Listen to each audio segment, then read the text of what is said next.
Bonjour, bien-aimés frères et sœurs. Je vous salue ce matin ou ce soir selon le moment que vous allez recevoir ce message.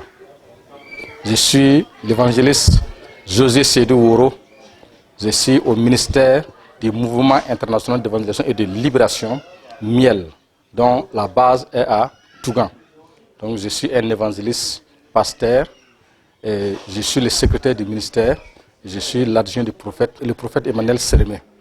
Donc je suis très heureux ce soir alors pour vraiment m'adresser à vous tous qui nous suivez et je vous invite tous à suivre attentivement car sans doute si le Seigneur a permis que vous arriviez à suivre cela, je sais que par la grâce de Dieu, vos solutions seront résolues car Dieu est un Dieu d'amour, il est un Dieu tout-puissant. Frères et sœurs, notre Dieu est un Dieu bon. Oui, ce soir, nous voudrons parler de qui est le Sauveur. Oui, voici le titre de notre message. Dans le monde entier, nous voyons des gens par-ci, par-là, les gens qui vont dans les lieux de prière, sans doute pour pouvoir avoir le salut. Frère, le Sauveur, les gens se posent la question, qui est réellement le Sauveur? Est-ce celui-là ou celui-ci? Les gens ne savent pas qui est réellement le Sauveur. Frères et sœurs, ce monde que nous voyons a un créateur. Ce monde a été créé par le Dieu vivant, le Dieu tout-puissant, celui qui l'a créé et qui a voulu que les hommes, et qui a créé les hommes et il a placé les hommes sur la terre. Il n'abandonne pas les hommes. Il n'a jamais abandonné les hommes. Il aime les hommes. Et c'est pourquoi il ne voudrait pas que les hommes périssent. C'est pourquoi, frères et sœurs, nous avons un sauveur. Dieu a envoyé un sauveur. Pourquoi alors fallait-il parler de salut? Parce que, frères et sœurs, depuis le livre de Genèse dans le jardin d'Éden, nous voyons à ce niveau Dieu qui a créé l'homme dans la perfection à son image et à sa ressemblance. Et il a posé Adam et Ève dans le jardin d'Éden. Étant là-bas, frères et sœurs, tout allait bien. Et Dieu les visitait. Tout allait à merveille. Mais Dieu leur a dit, réellement, de ne pas manger de ce fruit. Mais dès qu'ils mangeaient des fruits défendus par Dieu, voilà alors que le péché est rentré dans le monde. Et le péché est rentré dans le monde et dès lors, Adam et Ève ont été chassés. Comme ils ont été chassés, ils ne pouvaient plus encore revenir. C'est le péché qui les a poussé Dieu à les faire partir.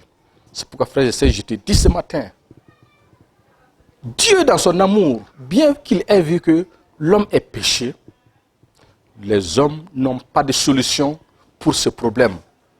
Parce que le péché est spirituel, frères et sœurs. Le péché, ni l'eau, ni le savon, ni la potasse ne peuvent enlever le péché. Ni tes nombreuses prières. Non, il est esprit. On ne peut pas, à travers l'homme, à travers ce que l'homme peut faire pour pouvoir enlever le péché. Il ne peut pas le faire, frères et sœurs. Frère, Dieu dans son amour, Dieu dans sa grâce infinie. Oui, il a aimé les hommes. Il a manifesté sa grâce. Si nous disons que Dieu a aimé les hommes, il y a des faits concrets dans ce monde qui montrent que Dieu aime les hommes. Premièrement, la pluie que Dieu fait tomber sur la terre est un point sensible, un point capital pour montrer que Dieu aime les hommes. L'air que nous respirons gratuitement, frères et sœurs, est aussi un élément essentiel pour montrer à ces hommes que nous sommes, que réellement Dieu nous aime. Et en troisième position, Dieu a créé l'enfer, mais pas pour les hommes. Il a créé l'enfer pour Satan et tous ceux qui le suivent. Dieu, dans son amour, frères et sœurs, au temps accompli, il a envoyé le sauveur du monde, Jésus-Christ. Pourquoi Jésus est le sauveur? Frère, Jésus est né sans péché. Frère, Jésus-Christ n'a commis aucun péché. Et c'est le péché seul qui est un mur entre l'homme et Dieu.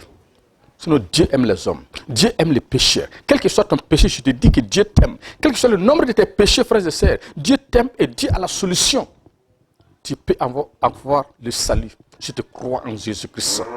Parce que peu importe le nombre de tes péchés, quels que soient les péchés que tu as commis dans ce monde, frères et sœurs, je te dis que si tu crois en Jésus, tu peux être pardonné. Oui, parce que Jésus, quand le temps de Dieu est accompli, Jésus-Christ est venu dans ce monde. Oui, dans la Bible, plusieurs passages nous le montrent. Jésus-Christ est venu sur la terre, dans Matthieu chapitre 1, verset 18 jusqu'à verset 23. Oui, nous voyons dans tous ces passages-là, Jésus-Christ qui est venu. Et lorsqu'il est venu, frères et sœurs, il a commencé son ministère lorsqu'il a eu 30 ans. Oui, il est né d'une vierge dans Luc chapitre 1, à partir du verset 26. Nous voyons là-bas, jusqu'à verset 38, comment l'ange Gabriel a été envoyé par Dieu pour annoncer sa naissance miraculeuse d'une vierge qui ne connaît point d'homme. Oui, frères et sœurs, c'était le plan de Dieu pour sauver l'homme. Parce que Dieu n'aimerait pas que tu ailles dans l'enfer. Dieu ne voudrait pas que tu périsses. Non, ce n'est pas la volonté de Dieu. C'est pourquoi Dieu dans sa grâce, Dieu dans son amour infini, dans sa compassion, oui, je le répète encore, que Dieu t'aime, quel que soit ce que tu fais. Quels que soient tes péchés, Dieu t'aime. Mais c'est le péché qui te fait que Dieu n'aime pas. Si toi, en tant que personne, en tant que comme tu as été créé à son image et à sa ressemblance, il t'aime et il veut te sauver. Il veut te sauver. C'est pourquoi, frères et sœurs, Dieu, dans son amour, a envoyé Jésus-Christ. Jésus était sans péché. Au temps accompli, Jésus-Christ a été crucifié à la croix. Oui, il a été crucifié. C'était la volonté de Dieu. Son sang est versé pour le pardon des péchés de toute l'humanité. C'est pourquoi Dieu dit dans Jean 3, verset 16, que Dieu a tant aimé le monde qu'il a donné son Fils unique, afin que quiconque croit en lui ne périsse point, mais qu'il ait la vie éternelle. Dieu aime tout le monde, mais il n'aime pas les péchés. Il aime les pécheurs, mais il n'aime pas les péchés. C'est pourquoi, pour que tu aies le pardon des péchés, Jésus est venu dans ce monde. Il aime tout le monde sans exception. L'amour de Dieu est vraiment sans limite pour les hommes. Mais c'est les péchés qu'il n'aime pas. Et quels que soient les péchés que tu as commis, frères et sœurs, si tu donnes ta vie au Seigneur Jésus, c'est Jésus-là qui a été crucifié à la croix. Lui qui est mort et qu'on a enterré. Le troisième jour, il est ressuscité d'entre les morts. Oui, mon frère, ma sœur, c'est Jésus-là. Si tu crois en lui, si tu confies de ta bouche, mon frère, tu seras sauvé. Tu vas avoir le pardon de tes péchés et tu vas avoir la vie éternelle. Quel que soit le meurtre, quels que soient les péchés que tu as commis, donne ta vie à Jésus. Et tu verras que tu seras sauvé. Dieu t'aime, mais il n'aime pas les péchés.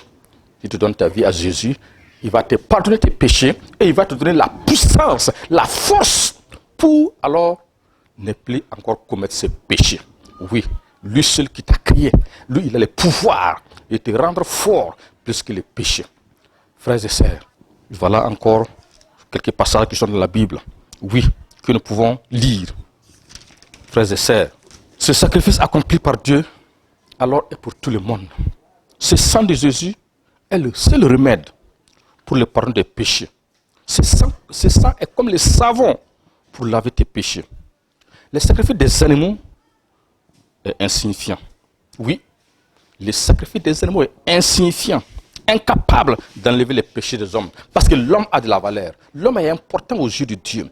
Dans le monde spirituel, l'homme a une place supérieure à l'animal. C'est pourquoi le sacrifice de l'animal ne peut pas racheter l'homme. Il a fallu alors un être qui est supérieur à l'homme. Oui, Jésus venu du ciel pour être sacrifice pour le pardon des péchés. Et si tu crois en ce Jésus, tu as le pardon des péchés, tu as la vie éternelle. Oui, si tu me suis maintenant, si tu prends la décision maintenant de donner ta vie au Seigneur Jésus, tu vas répéter avec moi, tu dis, Seigneur Jésus, j'ai écouté ta parole. Oui, je crois que tu es mort pour mes péchés. Je crois que tu es mon Seigneur et tu es mon Sauveur. À partir de maintenant, je te donne ma vie. Oui, ma vie t'appartient. Viens demeurer en moi maintenant. Écris mon nom dans les livres de vie. Je me donne entièrement à toi. Que tu sois le maître de ma vie, sois le Seigneur de ma vie et pour toujours. Merci. Jésus.